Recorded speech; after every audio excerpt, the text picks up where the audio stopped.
Hey guys, my friend Ryan, welcome back to another video, and today we are going to be discussing about mankind's quest to fly and what succeeded and how do aeroplanes fly, how do they navigate. We're going to see inside the cockpit. It's going to be an amazing video. So without further ado, let's get right into it. So mankind, since like the 18th century, has been on a great quest to take flight, right? There have been many ridiculous machines used, like a bicycle with wings and flying cars. There have been so much attempts. Finally, in 1903, the Wright Flyer succeeded in flying. And what was its secret? What did it help take flight? What it was its wings airfoil technology. As you can see, it pushes the air down, and according to Newton's third law of gravity, every action has an equal and opposite reaction. It gave the wings, and it lifted the aeroplane up. And that's what helped it to lift, and that was the secret of it moving up. And you can see that example even in modern aircrafts. As you can see, it has an airfoil shape that is used to funnel the gushing air downward and to help it take off. Now we have seen it take off, but what propels it forward? To propel it forward, you need thrust. And what gives thrust is the airplane's engine. So what it does is forces the air in through compression chambers and combustion chambers, and finally it gives a much pressurized air out, helping it to propel. And that's what helps modern aeroplanes, which are very heavy, propel themselves forward. And then that allows it to take off. When the gravitational force is less than the lift force, it helps, and the aeroplane takes off. And the red parts that you see are the flaps, and we're gonna see about them later, right? And as you can see now, you can see the airfoil technology in work. When the aeroplane propels just a little bit forward, the air moves up the wing and it forces it down, giving it thrust and lift. Now we'll see the parts of the wing. The red parts are the flaps, which when they're activated, when they go down, they help to lift the plane up, because there isn't too much propulsion and it has to move up. So what helps to do that is the flaps. To do the opposite of that, if you want to land, you have to do a nosedive. To help do that very smooth without a difference in the airplane orientation, pilots use the slat. And then the green one is the aileron, which helps the aeroplane to roll. And now we'll look at the navigation. Now the aileron, as I said, helps the aeroplane to roll. It helps it to go left and right. Then the rudder, it helps the aeroplane to turn its body left or right.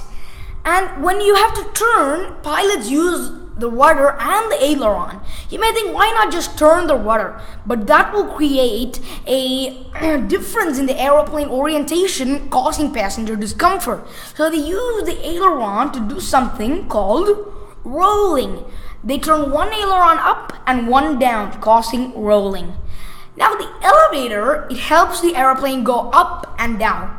The elevator, if you put it up, it helps the airplane go up and just go up, lift. And then when you turn the elevator down, it points the nose down, making the aeroplane go down. Now let's look what is inside the cockpit. Now this is inside the aeroplane, and the pilots have they control all of these to have to maneuver the aircraft around.